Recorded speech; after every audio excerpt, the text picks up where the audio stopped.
How's it going, YouTube? My name is Christian with Plan Your Federal Retirement, back with another video with our All About FERS segment. And today I wanted to do a topic on Social Security. We get asked this question so much all the time in client meetings is, when should I be taking Social Security as a federal employee? You know, it's such a good question, and we spend quite a bit of time discussing it in these meetings. And the answer always is well, it depends, right? It depends on your age, it depends on your income, it depends on your marital status. There's lots of different things that it depends on. And so in today I wanted to touch on kind of what those variables are so that you can make a more informed, educated decision when it comes to taking out your Social Security. So with the federal benefits, we have this three-legged stool. We talk about this quite a bit, right? You have your FERS pension, then you have Social Security, and you also have your TSP. And they all work a little differently together when you go to retire. Your first pension is going to be kind of the more fixed income, that steady income for you. Eventually, we'll have a cost of living adjustment at 62, but that's that guaranteed income for the rest of your life. And if you have a spouse, for the rest of their life, if you have that survivor benefit as well. So great, we've got the pension plus Social Security. And Social Security, we can take as early as 62, or we can choose to delay it longer and longer. Right now it's 70 would be the latest that we can delay it. And as a side note, Congress is talking about maybe pushing that date back further and further. But here in 2023, it's 70 is the last day that that it would grow to when you would want to turn your Social Security on. Your TSP, even another area where we have more control on how it works, right? You can control how much you put into it. You can control how it's invested. You can control how much to take out and at what frequency. Is it monthly? Is it annually? Are we just taking out lump sums, right? There's so much control that we have with the TSP as well. And so with that control, we also then have to have responsibility on knowing how does this all work together and how are all these pieces tied together. And that's where a lot of times clients, I would say, get a little confused. What's going to be the best strategy for me? Well, what I would say is, first and foremost, if you're still working and you're younger than your full retirement age, so your full retirement age for Social Security, we call that FRA, would be between 66 and 67, depending on your date of birth, your year you were born. If you're working and you're younger than 66 or 67, your full retirement age, probably doesn't make sense to turn on your Social Security because of something called an earnings limitation test. And that earnings limitation goes up every year, kind of that threshold. In 2023, the earnings limitation would be $21,240. So what this says is if you make more than $21,240, for every $2 you earn above this number, $1 gets reduced from your Social Security benefit. So if you're still working, you're at the peak of your career, and you're younger than your full retirement age with Social Security, probably doesn't make sense to turn it on because your benefits might get reduced or reduced entirely. So the other thing to think about, and I get this question a lot too, is what if my spouse is working but I'm not? Well, kind of here's the exception to that. Your spouse can earn income from their job. You can be retired and not earning income. You can turn yours on and you're not going to be subject to that earnings test because it's based on your income, not your spouse's. So that's another thing. It's also that earnings test isn't on passive income like rental income, those kinds of things. It's just income you're earning from a job or your self-employment. So just as a side note there. Now, moving on, the next part of determining when to take your Social Security really truly does come down to cash flow, right? And understanding those sources of income that you have as a federal employee and a federal retiree. What are the three legs of that stool? When you go to retire, you're going to have your pension, right? So then you add that into your fixed income as far as how much income you're going to have in retirement. So between your pension and TSP or other retirement accounts that you have elsewhere, between those two things, if that's not enough money for you to live on and you're kind of falling short on how much you need to live on, well, hey, maybe it is a conversation where we want to take our Social Security out sooner. And for even those who retire before 62, and for those who have the FERS supplement, we all know that at 62, that FERS supplement goes away. That could be a transition period for a lot of people where they were used to getting that FERS supplement, it goes away, and now they might not have enough in their TSP or other investments to kind of cover the gap for them. Okay, maybe in that sense, it would make sense to turn on your Social Security sooner. I like to say this though, we can have a plan to take our Social Security out later, and we don't have to, submit a formal letter to Social Security saying that this is going to be our plan. In fact, we can make that decision today, and then in 6 months, whenever we want to, we can change our minds, and we can say, my plan is I want to take it at my full retirement age. I want to take it at my, 67 years young, but then next year I'm really feeling the burden here. I want to just turn it on. You absolutely can. This is a decision that you don't have to make and be set in stone when you make it right now, right?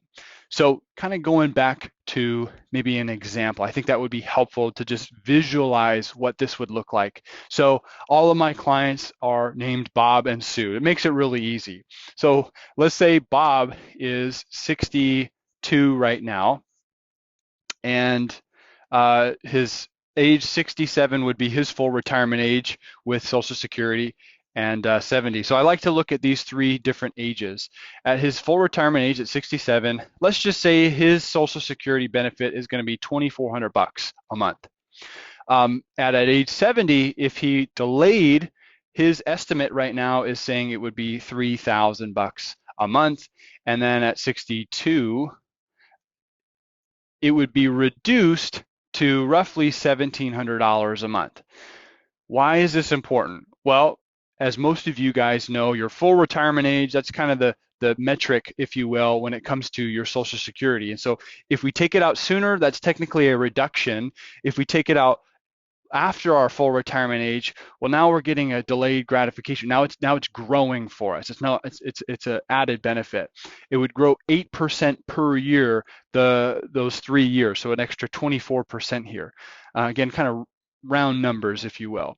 And then if we take it out sooner than 67, that would be roughly 5 years sooner than 67 at 62. That would be a reduction of 30%. That's the maximum reduction that you can see with Social Security, is a reduction of 30%. So Bob, he again 62, he can decide, hey, maybe I take it right now. I get 1,700 bucks. Life's good. I don't have to worry about anything else. I just got my Social Security income coming in. Life's good, right? Now I can satisfy my income needs. Now, if he has the means to not take it out right now between his pension and between his TSP, other investments, he doesn't need that income, I'm going to recommend that he would delay it because of that guaranteed growth that he's going to receive on just delaying it. And again, it's that 8% per year every year that we wait past our full retirement age. Where else are we getting a guaranteed, I'll call it between 6 and 8% guaranteed growth rate anywhere else in our investments? Currently, right now, I can't guarantee that, right? The G fund and the TSP is paying, at least as to today, 3.5%, maybe 4%, kind of in that range, right? But it's not 6 to 8%. So for that reason alone, I like to think of it from a rate of return perspective. Now, we could also make the argument, well, I don't know how long I'm going to live for, right? And maybe I'm feeling like my longevity is not as long as others. And so in that case, yeah, maybe we make the argument where we take it out sooner, especially if Bob is single, right? If Bob is concerned about his health, he's concerned about how long he's going to live for, maybe it would make sense for Bob to take his out sooner. However, let's say Bob's married.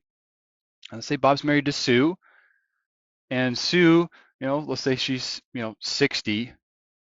Sue, in this example, she stayed at home with the kids. She had a career, she had to stay home with the kids, she came back, but she wasn't paying into Social Security as long as Bob was.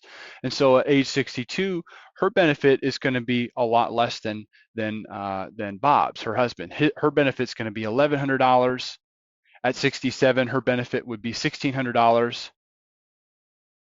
And then at 70, her benefit would be, let's just say, $2,000. If Bob takes his right now at 62, that affects Sue's benefit. It affects hers in the sense that if Bob were to pass away, survivor benefits, Sue would either get her benefit or Bob's benefit, whichever is higher. And so that's where if we don't need the money right now, I always like to recommend that we would delay it because it affects that survivor benefit, especially when there's a sort of a discrepancy in one spouse having more of a benefit, in this case Bob, than Sue. So if Bob took his right now at 62 and he got $1,700 a month, and then let's say Sue took hers at her full retirement age, let's say 67, and she gets $1,600 a month. When Bob passes away, Sue is going to go from $1,600 to $1,700.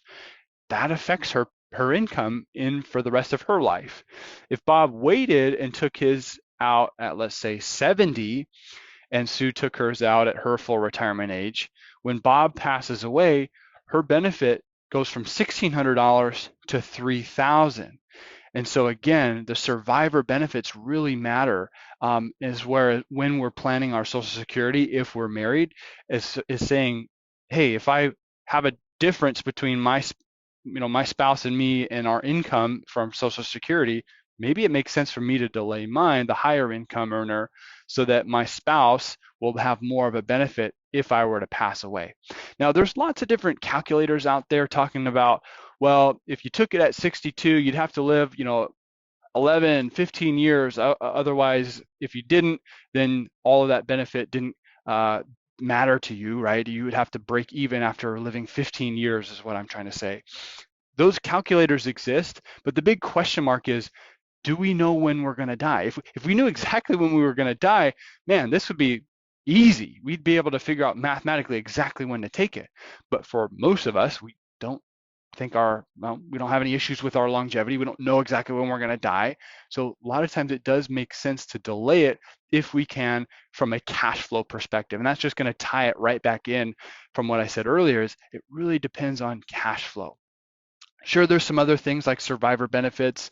It'll affect Sue's. If let's say Sue's benefit was even less than this, well, she's going to get half of his full retirement age benefit. So even then, there's some reasons why he would want to at least wait till his full retirement age, right? So there's some other reasons there.